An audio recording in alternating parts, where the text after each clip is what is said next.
Today I'm going to show you guys some actually helpful tips on how to do a chunky Dutch braid on yourself. If you've tried to do a Dutch braid before and you always end up looking like this, there are a few things that you're doing wrong that you can fix to easily turn this kind of really tiny skinny braid into this super chunky sexy braid, even if you have really fine hair like me.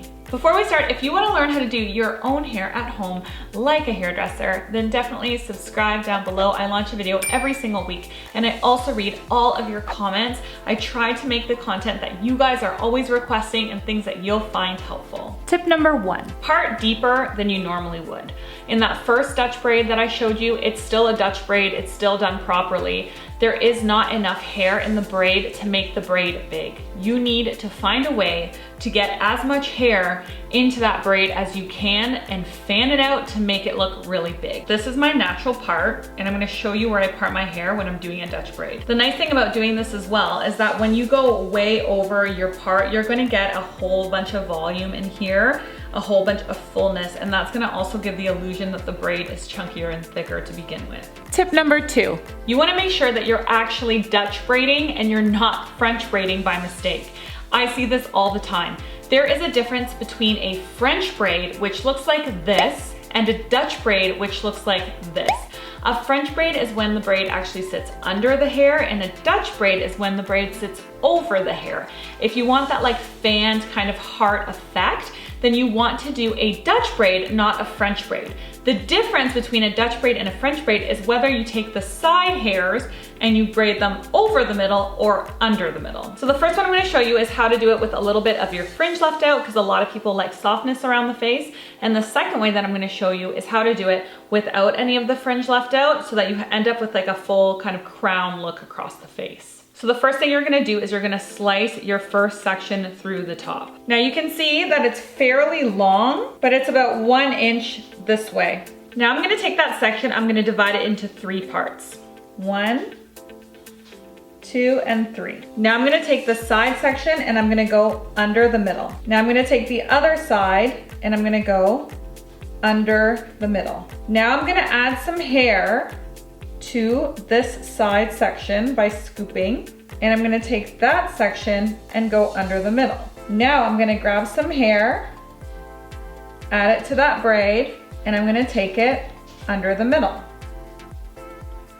Now because in this one we wanna leave some of the fringe out, I'm going to skip a little bit through the front, but I'm still gonna add a bit of hair right behind that front piece, and I'm gonna take it under the middle.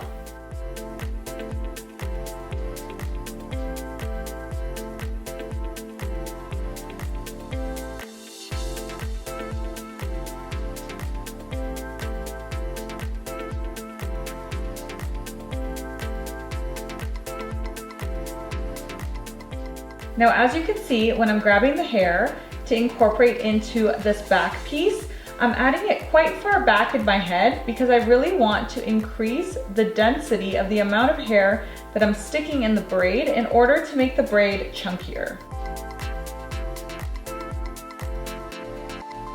Now, when I get to the end, I just finish off my braid, and there you have a Dutch braid. Tip number 3, now you need to fan and expand your braid. This is what takes it to the next level. So we incorporated as much hair as we could to make the braid as thick as possible. We've parted way over on the side, but now we have to fan this out. I like to start with it tight so that I get a nice, clean, controlled braid. But then when I'm done braiding, I go back and I literally pull it out to make it really, really wide. And then at the very end, I just slide it under the hair and secure it with a bobby pin. And just like that, you got a really beautiful, chunky Dutch braid with some fringe left out for softness at the front in like 5 minutes. Now I'm gonna show you another way to do this look without leaving any hair around your face. So without leaving any softness around your face, you're just gonna want to braid that whole entire section, but there's another tip. Tip number 4, you can use a micro crimper. You can buy micro crimpers on Amazon, you can buy them at Sally's. The one that I have is this guy. Sorry, my plug is all the way over there, so it's kind of just floating here.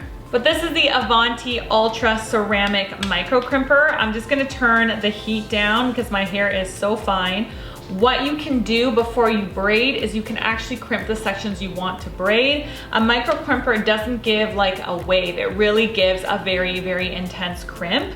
This makes your hair look super, super full, super, super fast. So what you're gonna do is you're just gonna grab the sections of the hair and you're going to run the crimper through it. Now you can instantly see how much lift I have with the micro crimper. It just gives your hair a lot more like volume and grit. Now what we're gonna do is we are gonna go under the middle again, adding hair and not leaving anything out in the front.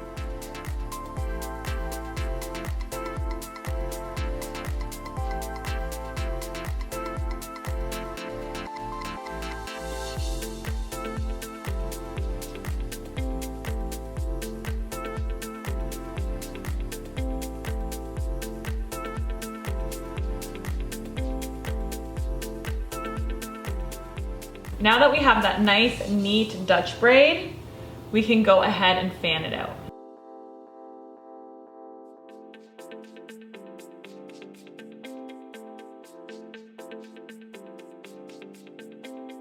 If I'm finding that I have more flyaways than what I would like, then I just grab a hairspray and then I tame them down a little bit.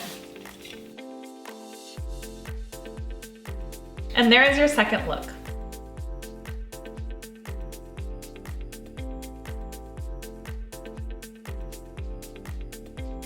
Thank you guys so much for watching. I hope that you learned something new today. If you want to see how I do a double Dutch braid, one of my most requested bridal updos, then check out this video next. If you are curious as to how I prepped my hair for this video, how I got kind of that beachy modern wave on my bob length hair, then check out this video next. I'll see you in a few days. Bye.